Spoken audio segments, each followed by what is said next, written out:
Wow, बघा एकदम साधी आणि सोपी पद्धत आहे, झटपट होणारी रेसिपी आहे। आता यावर आपल्याला घालायचं आहे फरसाण। की अशी रेसिपी करून बघा, एकदम साधी आणि सोपी आहे, काही झंझट नाही आहे।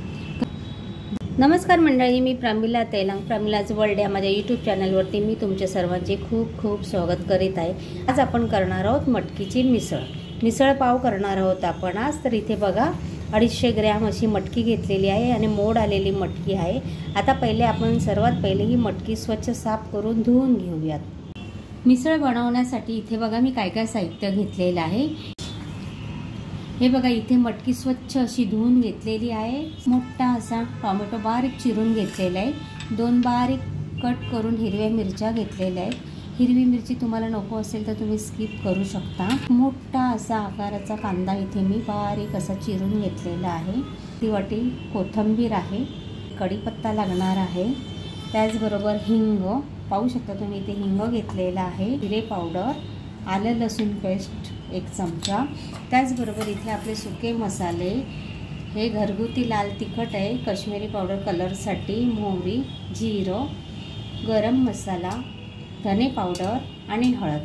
चला आता आपण रेसिपीला सुरुवात करूया। इथे मी कुकर घेतलेला आहे।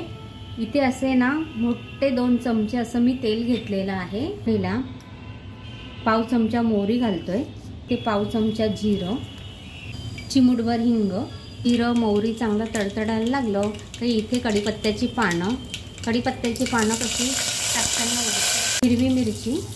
चॅनलवर नवीन असतील त्यांनी चॅनलला सबस्क्राईब करायला विसरू नका। खमंग अशी आपली हिंगाची फोडणी बसलेली आहे। आता आपण इथे बारीक चिरून घेतलेला कांदा घालतोय। गुलाबी रंग येईपर्यंत आपण कांदा परतून घेऊया। पाहू शकता तुम्ही इथे कांदा आपला चांगला असा गुलाबी रंगावर परतला गेलेला आहे। आता आपण इथे एक टोमॅटो मऊ पडेपर्यंत असं परतून घ्यायचं। आपला कांदा टोमॅटो चांगला शिजलेला आहे। आता आपण यामध्ये आलं लसूण पेस्ट टाकूया। आलं लसूण पेस्टचा कच्चापणा जाईपर्यंत आपण चांगलं ना परतून घेऊया। कांदा टोमॅटो एकदम असं मऊ पडलेलं आहे। तर आपण यामध्ये घेते आपले सुके मसाले। इथे कलरसाठी ही काश्मीरी पावडर आहे 1 चमचा। आता तुम्ही तिखट किती खाता त्या अंदाजाने तुम्ही इथे तिखटाचं प्रमाण कमी जास्त करू शकता। इथे मी घरगुती मसाला घेतलेला आहे 1 चमचा, धने पावडर 1 चमचा, जिरे पावडर आहे पाव चमचा, गरम मसाला आहे 1 चमचा। हे बघा इथे मिसळ मसाला आहे सुहानाचा, तो आपण इथे वापरणार आहोत।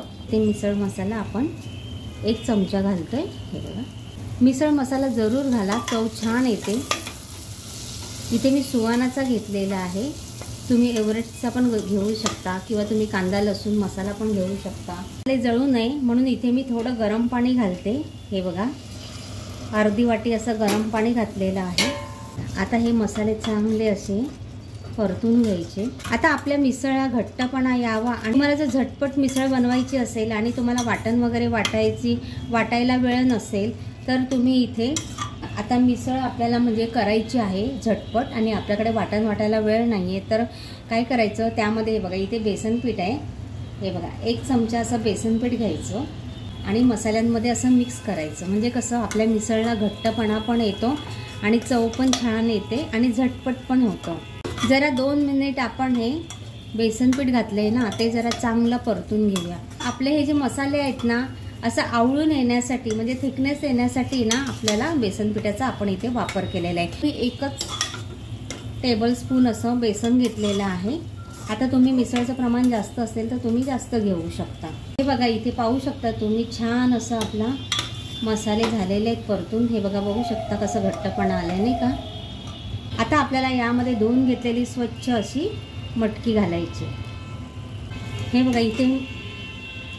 बघा इथे ना मटकी अशी मसाल्यांमध्ये चांगली अशी परतून घ्यायची। बघा किती सुगंध असं ना छान सुटलाय मसाल्यांचा। आता मटकी मिसळ म्हटल्यावरती पाणी तर जास्त आलंच नाही का, कारण ते कसं रस्सा असतो ना मिसळला, कट बोलतात। हे बघा, बघू शकता तुम्ही इथे मी गरम करायला पाणी ठेवलं होतं। आपल्याला मटकीच्या मिसळ करायची आहे ना, त्यासाठी मी इथे ना गरम पाणी घेतलेलं आहे, म्हणजे गरम पाण्याचा वापर करणार आहे। तर आपल्याला हे सर्व गरम पाणी यामध्ये टाकायचं आहे, कारण मिसळ म्हटलं म्हणजे दार अशी दिसली पाहिजे नाही का आपली मिसळ। हे बघा किती सुंदर कलर पण आलेला आहे, दिसतोय का बघा, हे ना हे बघा. आता आपल्याला ज्यामुळे चव येते ते तर आपल्याला घालायचंच आहे अजून. हे बघा, इथे 1 चमचा मीठ घालते, वर अशी भरपूर कोथिंबीर. आता हे सर्व मिक्स करून घ्यायचं. हे बघा, आता इथे मी कुकरला झाकण मारते आणि 10 ते 15 मिनिट जास्तीत जास्त आपल्याला मंद आचेवरती शिजून घ्यायचे. शिटी नाही झाली तरी चालेल. हे बघा, इथे आपले ना 15 मिनिट झालेले आहे आणि कुकर पण आपला थंड झालेला आहे. आता आपण उघडून बघूया. वाव, बघा किती सुगंध असा सुटलेला आहे ना.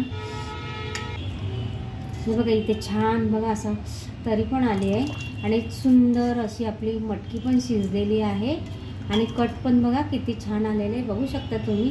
हे बघा, वाव, एवढा सुगंध सुटलेला आहे ना मसाल्यांचा खूप. हे बघा, चला आपण आता ना एका प्लेटमध्ये काढून घेऊया. हे बघा, झटपट होणारी रेसिपी आहे. कामाची जर गडबड असेल तर घाटण वाटायची गरज नाही आहे. आपले पाव आणायचे, मटकी आणायची, त्याची छान अशी मिसळ बनवून खायची. बघा, कलर पण किती छान आलेला आहे. सुगंध तर एवढा छान सुटलेला आहे ना की खूप मस्त पैकी. हे बघा, वाव, बघू शकता तुम्ही. कशी वाटली रेसिपी ती नक्की कमेंटमध्ये सांगा. एक लाईक जरूर करा. धन्यवाद.